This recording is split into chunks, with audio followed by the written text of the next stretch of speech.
Hey everyone, welcome to this quick guide where we'll compare Shopify and PlusBase to help you decide which one's the better fit for your business.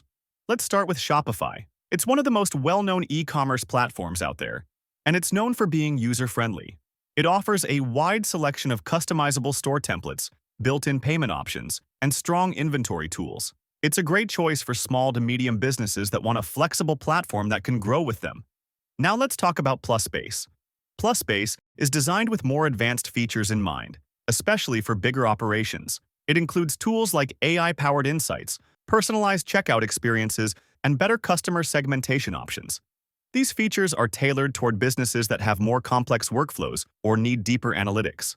So which one is better? Well, it depends on your needs.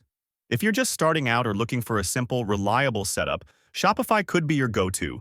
But if you're managing a large-scale business and need advanced features, PlusBase might serve you better. And that's it. Now you've got a clear comparison between Shopify and PlusBase. If you found this video helpful, don't forget to like, subscribe, and share. Thanks for watching.